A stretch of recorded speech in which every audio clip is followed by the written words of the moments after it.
మీకు ముందు అవకాశం ఇచ్చాను, మీతో మాట్లాడదాం, ఇంకా టైం ఉంది కదా. శ్రీకాంత్ గారు సార్ నమస్కారం. నమస్తే. శ్రీకాంత్ గారు, ఏంటి పాదయాత్ర సక్సెస్ మంత్రాన్ని మళ్ళీ తీసుకొస్తున్నారా రంగంలోకి? అసలు తగ్గేదే లేదంటున్నారు, పాదయాత్ర అంటున్నారు, యువతకి పెద్దపీట అంటున్నారు. మీరు ఎలా పాదయాత్ర చేస్తారో మీకు ఆ హక్కే లేదు. తాడేపల్లి మీ ఇంటి దగ్గర నుంచి, ఆయన ఇంటి దగ్గర నుంచి అడుగు కూడా బయటకు పెట్టినవారట వాళ్ళు తలుచుకుంటే. వర్మ గారు, డబల్ నైన్ టీవీ వీక్షకులకు, మీకు ప్యానెల్లో ఉన్న పెద్దలకి అందరికీ కూడా శుభ సాయంకాలం.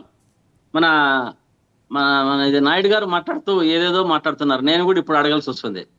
ఇప్పుడు ఎన్టీ రామారావు గారిని పార్టీ పెట్టిన వారిని వెన్నుపోటు పొడిచి ఆయన పయోదానికి పాపం కారణమైండేది టీడీపీ పార్టీ కాదా అని అడుగుతున్నా. అనవసరంగా వేరేటివన్నీ ఎత్తకూడదు నాయుడు గారు. ఏది అడిగితే దానికే సమాధానం చెప్తే బాగుంటుంది. ఇప్పుడు అంటున్నారు, మీరు ఇంకోటి చెప్పారు, అధికారంలో మీరు లేనప్పుడు చేశారా, పాదయాత్ర ఉన్నప్పుడు చేశారా? నాకు చెప్పండి. లోకేష్ గారు అధికారంలో ఉన్నప్పుడు చేశారా, పాదయాత్ర లేనప్పుడు చేశారా?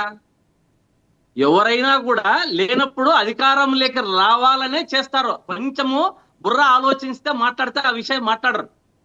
అధికారంలో లేనప్పుడు రావాలా, ప్రజలను ఆకట్టుకోవాలనే పాదయాత్ర చేసేది.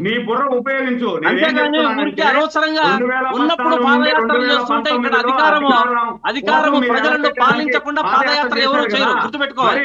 5 సంవత్సరాలు ఎందుకు సురేంద్ర నాయుడు గారు, సురేంద్ర నాయుడు క్రాస్ టాక్ వద్దండి, ఇస్తాను, నేను ఇస్తాను. మీ టర్మ్ వస్తుంది కదా, మీరు మాట్లాడితే కానీ రాసుకోండి. నేను ఒక చిన్న విషయం అడుగుతాను, అంటే మీరు అడిగిన దానికి చెప్పేది ఒక చిన్న విషయం చూపిస్తా. ఈ యోగాంధ్ర అనేది ఒక బ్లఫ్ అనడానికి నేను ఇంట్లో ఉంటే నాకు సర్టిఫికేట్ వచ్చింది. సర్టిఫికేట్ అంతకుముందు మీరు చేసుకున్న దానికి చాలా నాకు ధన్యవాదాలు అని వచ్చింది. మరి అయిపోయినాక పాల్గొన్న దానికి ధన్యవాదాలు అని వచ్చింది. ఇవంతా కూడా ఎవరి కోసము?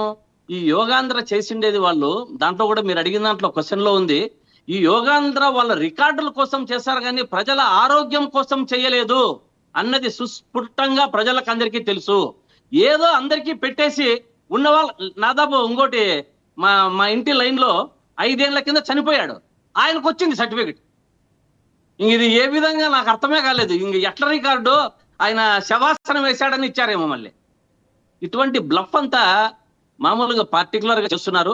మేము పాదయాత్ర చేయాలని అనుకుంటే జగన్మోహన్ రెడ్డి గారు రేపు 30వ తారీఖు నెల్లూరులో 3వ తారీఖు కార్యక్రమం ఒకటి పెట్టారు.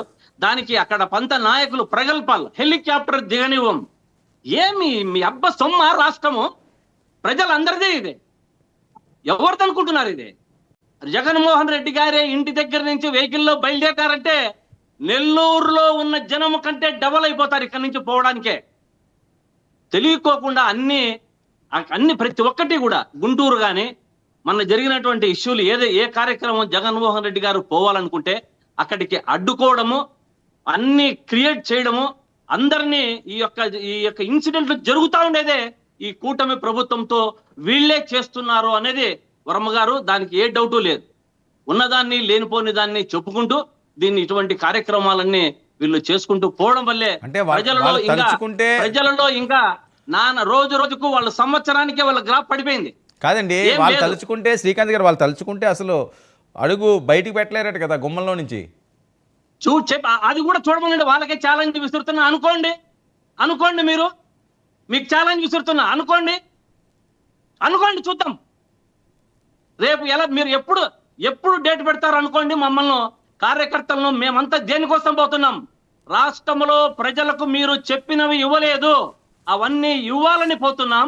మేము పోబట్టే ప్రజలకు అరోకరో మొన్నట్టు వచ్చినటువంటి తల్లివడి కార్యక్రమానికి వచ్చింది. పెన్షన్లు ఇచ్చారు అంతకుముందు.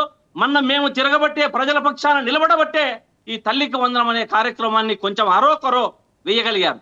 ప్రతి ఒక్క దానికి ప్రజల పక్షాన నిలబడతాం. మీరు ఏదైతే సూపర్ 6లు చెప్పినారో అమలు చెయ్యాలని, అమలు పరిచేంత వరకు మీ ఎంటాడుతుంటాం ప్రజల కోసము. మమ్మల్ని ఎవరు, మీరు కాదు కదా, ఎవరు ఆపలేరు. ప్రజలే మా వెనకంబడి ఉంటారు అనేది నాయుడు గారు తెలుసుకోవాలి. Okay, right. అంజనేయుడు గారు,